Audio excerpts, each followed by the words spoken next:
This video chronicles our little adventure with this 350 Big Bear Anniversary Edition from its completion from repair to selling it.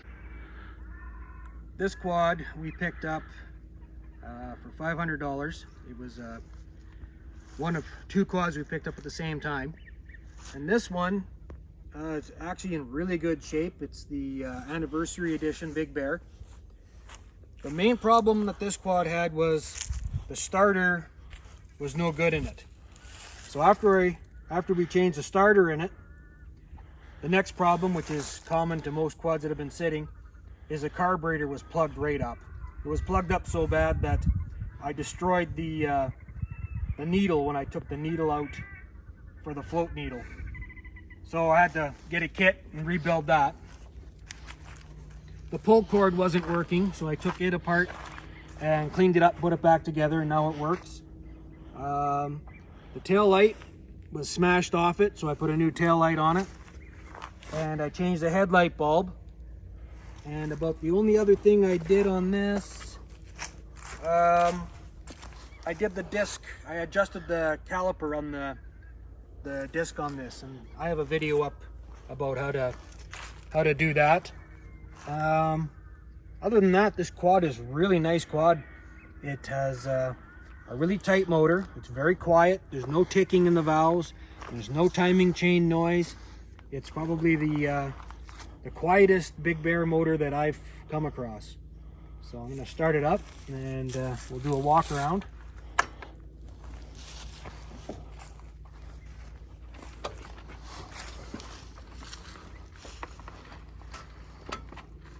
Not in neutral. There we go.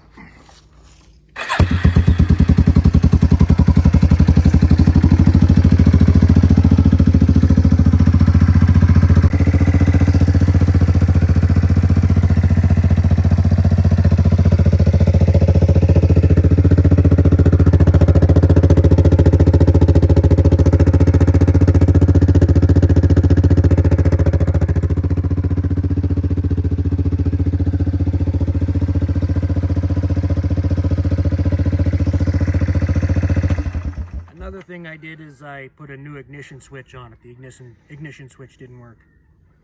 So, there we go.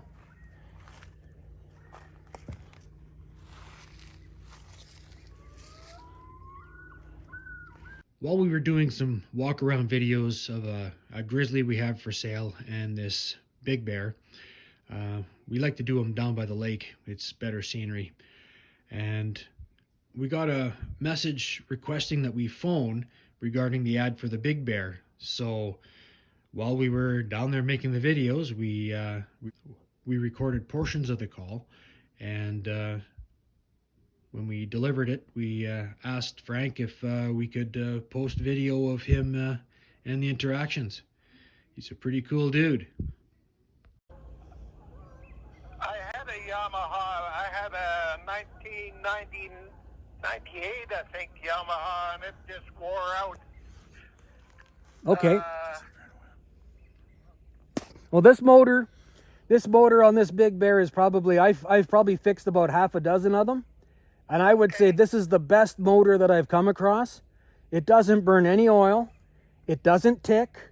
You don't hear the, It doesn't look like it's been used much. No, it's, well, the guy just used it on his farm. And really, he was like a little field tucked in the mountains.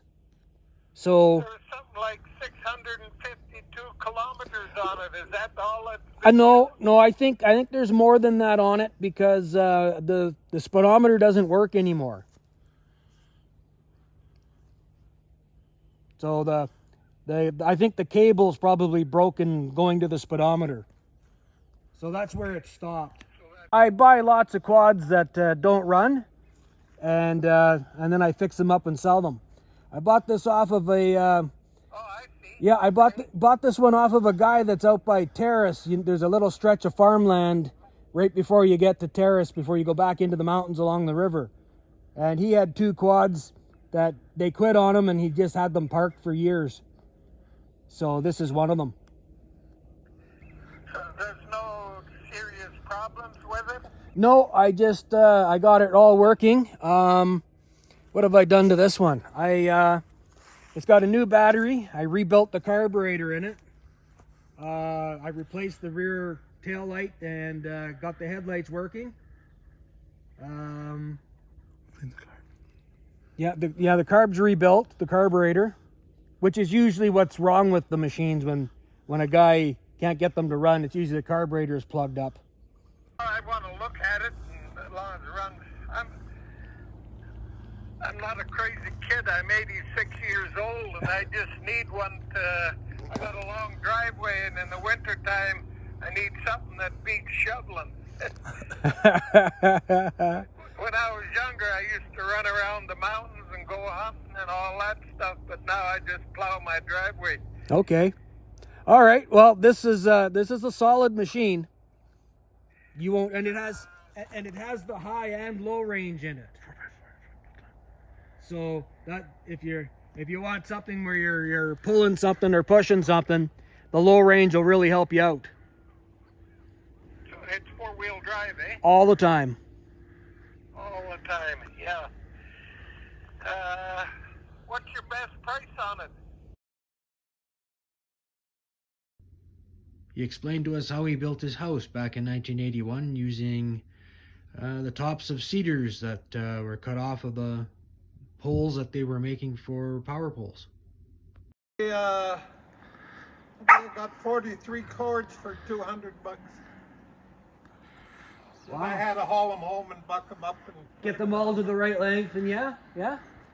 Wow, I like your place. It's really. oh, I just love it here. Then Frank told us we should walk around the house and have a look out over the canyon. And I have to tell you, he definitely picked the right spot to build his house. What a beautiful spot.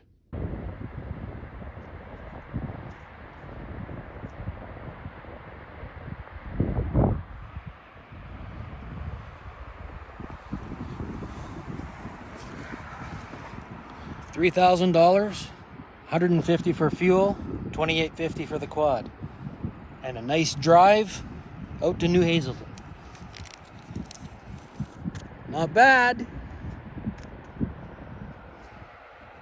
The total cost for the quad and parts was $957.71, and we sold it for $2,850.